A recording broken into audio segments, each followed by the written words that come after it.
And About Manchester actually came out of a book that I wrote in 2016, which was sort of a Manchester journey, a psycho-geographical tour around the region. A website came out of that, and then from that, About Manchester sort of just developed into what it's become today, which is a prime sort of news features site covering Greater Manchester and the wider area. Amos Madra. Hello and a very warm welcome. And so today I've got a special guest here with me, Nigel Barlow from About Manchester. Nigel, a warm welcome to you. Tell us about yourself and tell us about Manchester. Okay, well, About Manchester came away in a sort of rather convoluted manner. I'm actually a trained accountant, and I worked in accountancy in the industry for many years, and then decided I had enough and wanted to do what my original passion was when I was 17 or 18, to become a journalist, but it never happened. So I went and did a degree at UCLan in journalism. Really got into it, messed around a bit with various different projects, and About Manchester actually came out of a book that I wrote in 2016, which was sort of a Manchester journey, a psycho-geographical tour around the region. A website came out of that, and then from that, About Manchester sort of just developed into what it's become today, which is a prime sort of news features site covering Greater Manchester and the wider area. I think the content on your social media, especially on Facebook, is so good. I actually thought you were a part of the evening news. Now, to correct that, you're not part of the evening news, are you? Absolutely not, no. Okay. No, we're nothing to do with the evening news. I've never worked for the evening news. I have very little to do with the evening news, no. So I have to say that a lot of the social content is actually done by my colleague Alan Brown. So he does a lot of the social that you see, the Facebook. We've got Instagram. We've started using TikTok as well now. So whereas I sort of I concentrate more on the written content that you see on the website. And again, when you look at publications like Manchester Evening News, sometimes people might think that we've got the news that we need. What made you decide that we need to give more news for the people of Manchester? I don't think we have got the news that we need, and I think there's although the evening news would probably think that they do cover everything, that they certainly don't.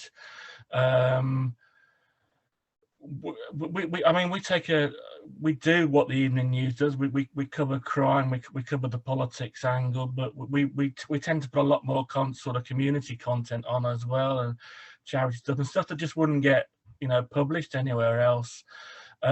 We also mix a lot with the national, so there's a national news feature on there as well. So for example, this morning the news about the Boris Johnson wanting to send refugees to Rwanda. We did a bit of an angle of that because Gary Neville had tweeted something out in the early hours of this morning, and we just brought that in. So there is we do, I don't say copy the evening news, but we do cover a lot of what they cover, but we cover a lot more in depth as well, I feel. And sourcing your news stories, how do you go about doing that then? Without giving too much away. To be honest, it's just building up contacts over a period of time, and the site's been going for, I suppose, nearly 6 years now, commercially only for the last 3 or 4 years. And the more we've done, the more people have got in touch with us about stories. Obviously, I've got my own contacts like any journalist has. We do hands up. We do rely on a lot of people sending us stories, but I'm sure most media outlets rely on that as well. So we wouldn't be able to do a lot of the coverage without getting stuff from other sources, from PRs. We do a lot of stuff with the the 3 universities in the region, for example, and that's just going back to your first question. That's one area that I think that we do cover that the other outlets don't. A lot of the good sort of sciencey stuff that's going on in the region, the environmental stuff that's going on in the region.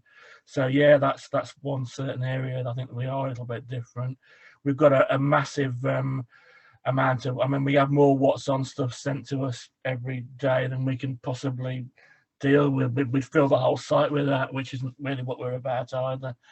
So yeah, it's like anybody in journalism. The longer you're around, the more contacts you build up.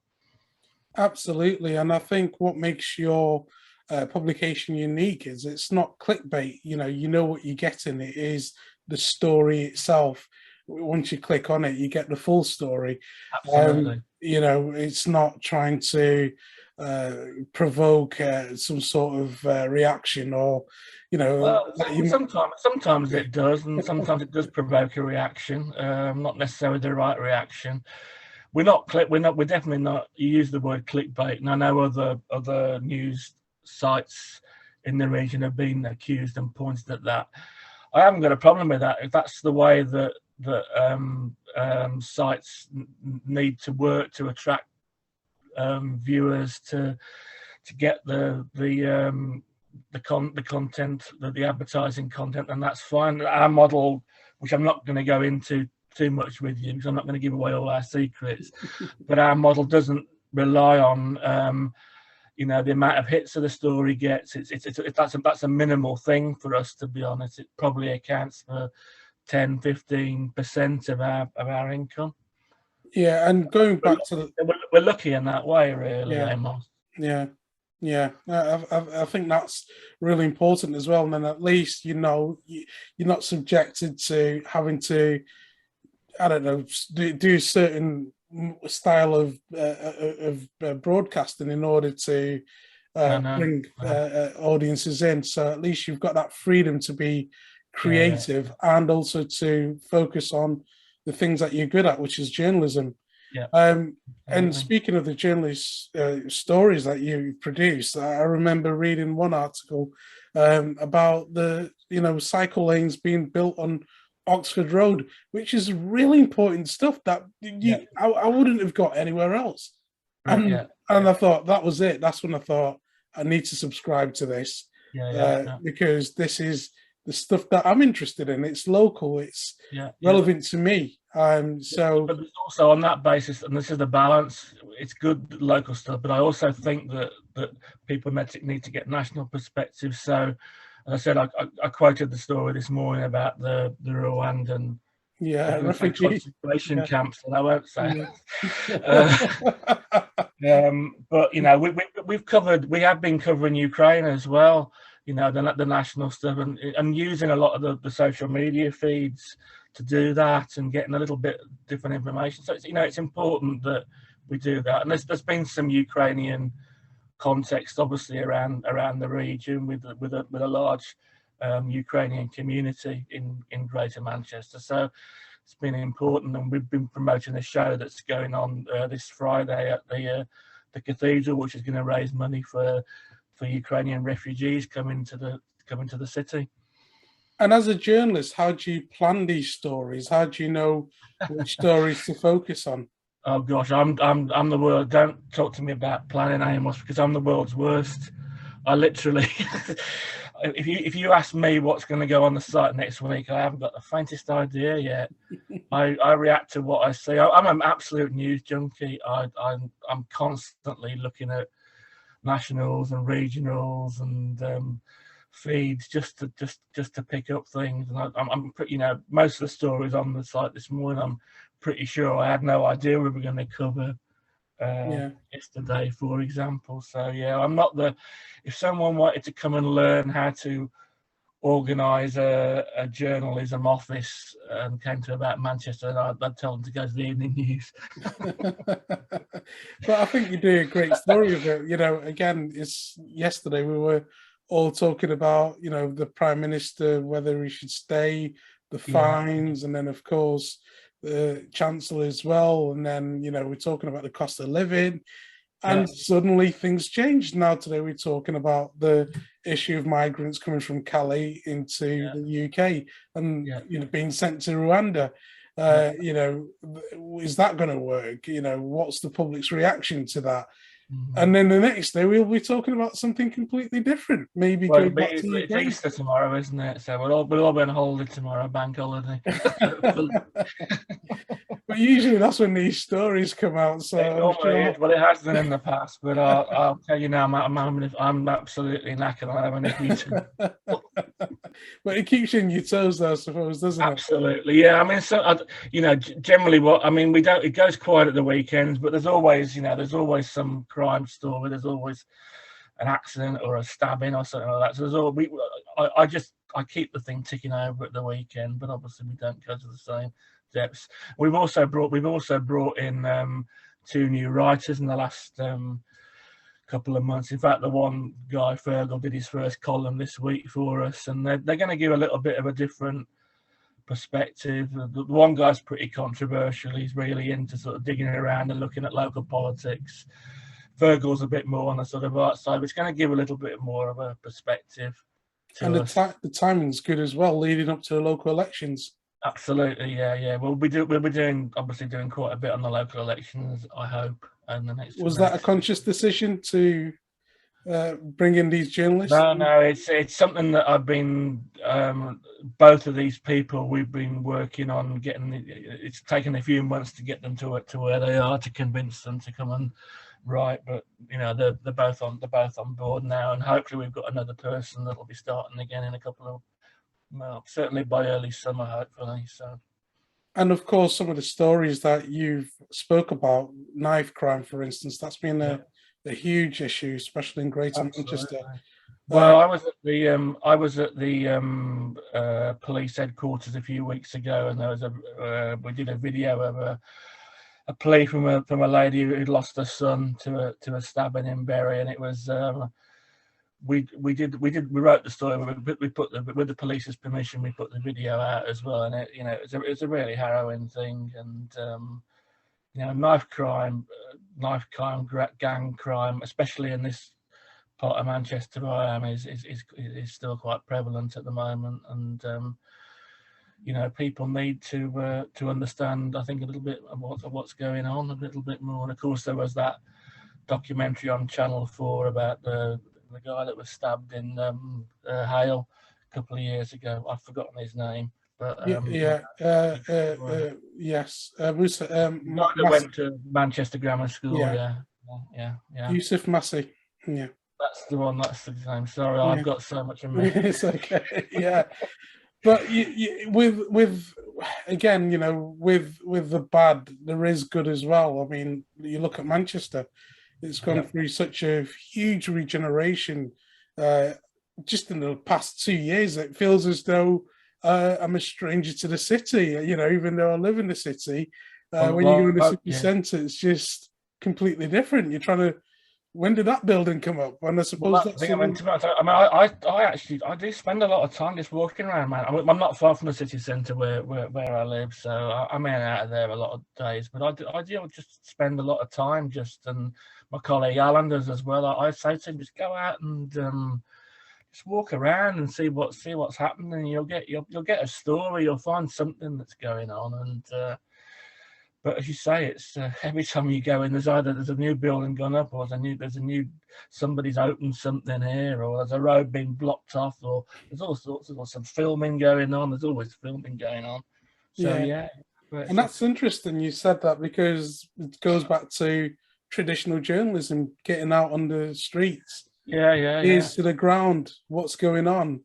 Well, that's it. I mean, we've lost. I mean, I think we did lose it to a certain extent because probably 10, 15 years ago, all the major organisations, because of the economic situation, really had to cut back. So the guy that went and reported on the local flower show or the local dog handling competition went, it almost vanished overnight, didn't it? I think it's starting to come back, and I think the MEM gets a lot of criticism, but to be fair to them, they are, there are signs that they're trying to get back to that that model. It's not they're not going to go and report on the local flower show, but they're doing a little bit more stamping of the streets now than they've probably done in a long time. So, and it's difficult if obviously you've got shareholders to appease, and you're working for a huge company, whereas an independent group like yourself is more nimble. You've got more room for maneuver. No, absolutely, yeah. I mean, to be fair, Amos, we can really do what we want to do. It's a very lucky position to be in. There are obviously some constraints, but generally we can do what we want to do. So, what does the future look like then for About Manchester? Or am I giving away too much of our secrets? We have got a project that I'm not going to tell you what it is, but we have got a project that we've been developing over lockdown, which is will sort of be a baby of About Manchester. And it was really something to work on while there wasn't a lot going on, and so we're hoping to be launching that. Fingers crossed later this year. Before, yeah. Probably in the after the summer holidays, sort of September, October time. But there's still quite a bit of work that needs to be done on it, and it's finding the resource to do that. But it'll be a little bit of something a little bit different and taking us away from what we've been doing at the moment. And that will also mean that there'll be a room for some new sections on the main website as well. That's all I'm telling you at the moment. Sounds exciting. I'm looking forward to it. Wow, September then we can expect a lot of new things coming through. Yeah, but don't hold me to it. So you're a journalist through and through. You enjoy doing what you do. Yeah, what is it that you enjoy the most about this whole career?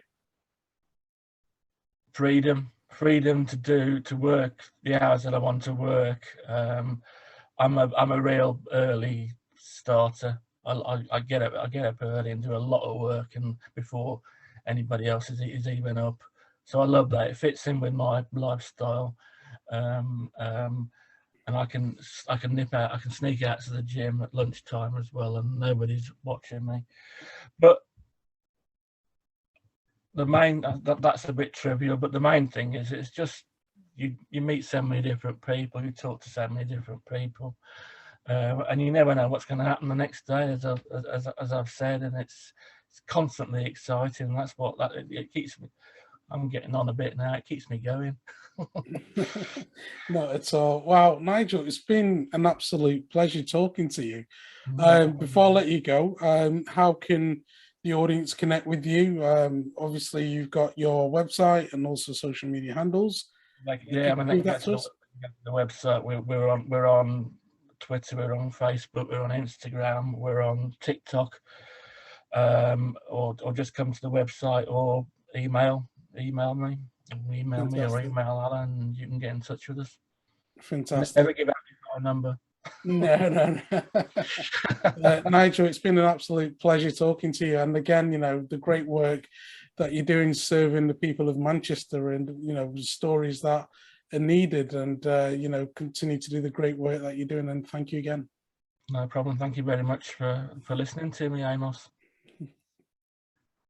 If you want some amazing inspiration, check out the videos next to me, and I'll see you right there.